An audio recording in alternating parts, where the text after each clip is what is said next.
Wanna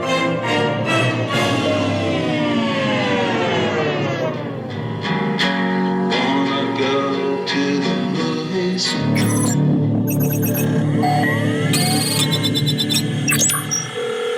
I like it spooky.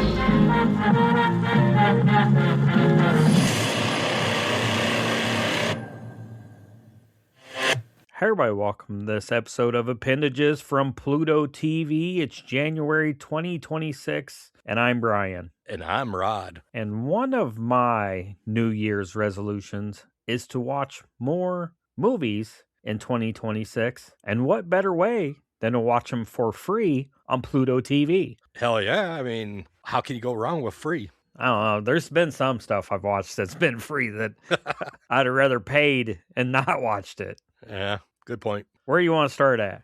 I'll start off. All of mine, I've got 4, and I may make it a theme this year that to pick ones I've never seen. So all 4 of these I have never seen.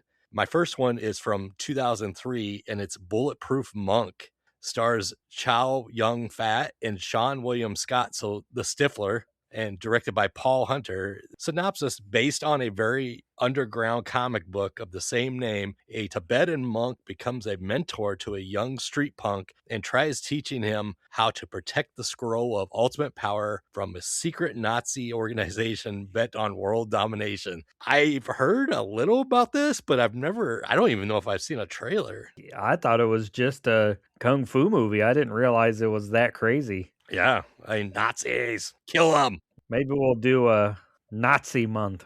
Well, no, we can't call it that.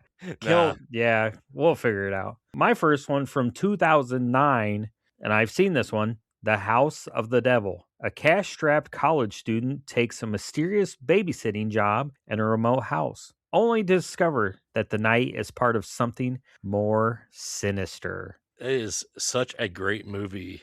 And it's set back in like the 80s? Yeah, I believe so. Yeah, Mary Warnoff, creepy. And I got a little why you should watch it. A slow burn indie film that explodes into pure occult horror. Yep. That's the tagline. What's next? My next one is from 2004, and it's Alfie.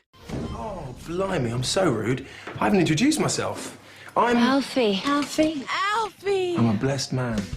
Stars Jude Law, Sienna Miller, and Susan Sarandon, and it's directed by Charles Shire, who directed Father of the Bride 1 and 2. And it's just a short synopsis. A Cockney womanizer learns the hard way about the dangers of his actions. I kind of know that he was a womanizer, and I think this is based off of earlier movie, maybe from the 60s, also called Alfie. But yeah, I never did see it. I haven't either.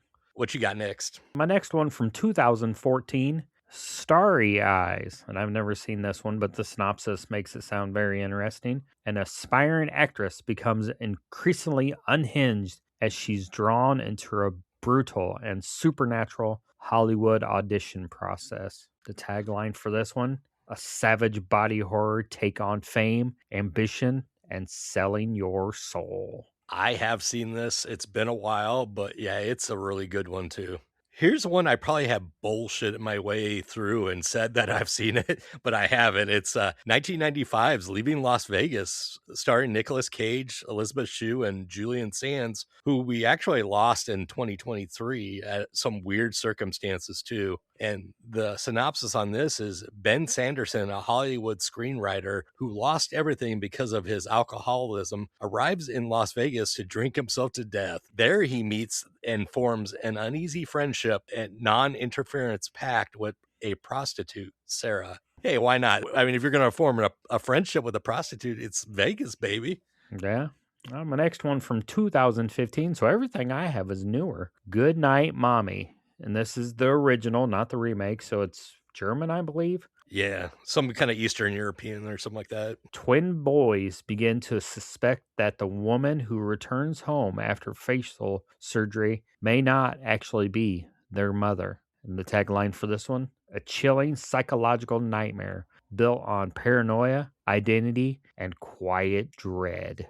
Have you seen this one? At night, sometimes I'll have Pluto TV on, and I'll let it play on one of the horror stations. And this has came up in the past, so they brought it back. I've always meant to, but I never just watch it through. So Yeah, I've seen this. It's what the tagline says it is. what was that? Quiet Dread?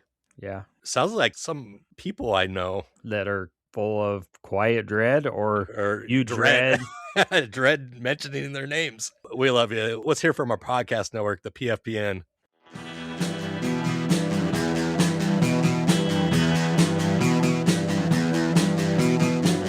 You're listening to the Prescribed Films Podcast Network, home to hundreds of hours of free podcast entertainment. The shows on this network all have a common goal: providing you with the best discussions about movies and other forms of entertainment media. The PFPN hopes to fill your earholes with audio joy. Visit our website with links to all the other amazing shows at www.thepfpn.com. Thanks for listening.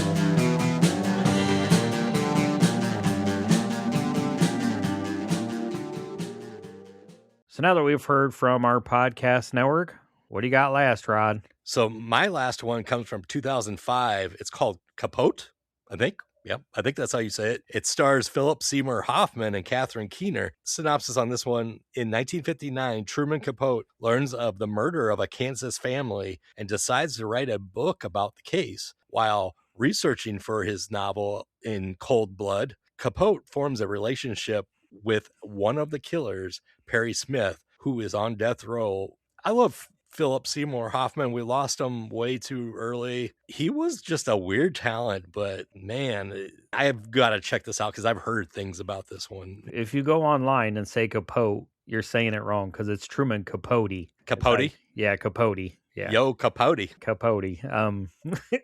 Most people are like, what the fuck movie is this? Capote. They're going to be looking for it. They're not going to be able to find it.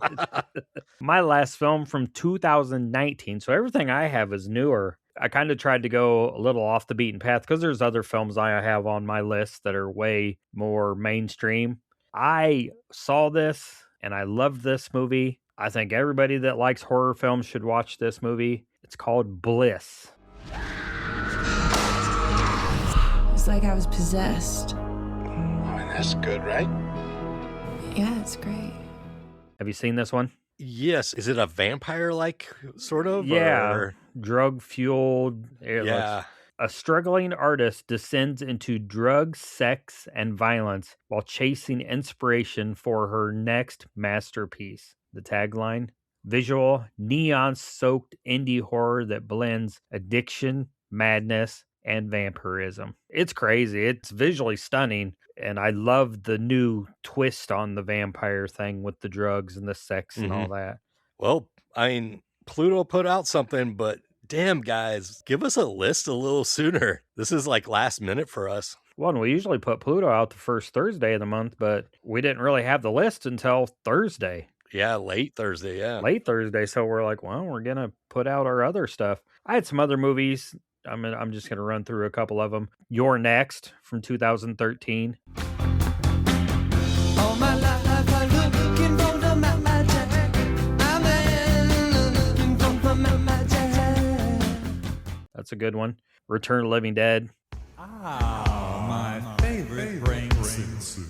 Cream of nowhere.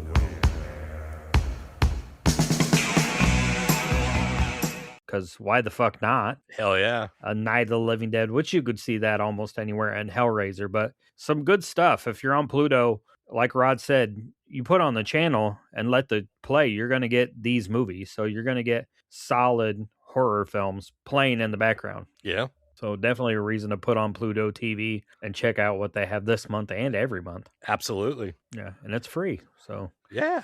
Let's see if they can put it out a little sooner for February. Maybe you should give them a call and see if they can do that for us. Yeah. Well, hell, there's only 28 days February, so they can't put it out any later than that, right? Well, maybe they'll give me that cease and desist letter faster. Yeah, maybe. Well, keep checking out Pluto TV, and we'll be back next month with more Appendages. What do you think this is all about? You think this is a fucking costume? This is a way of life.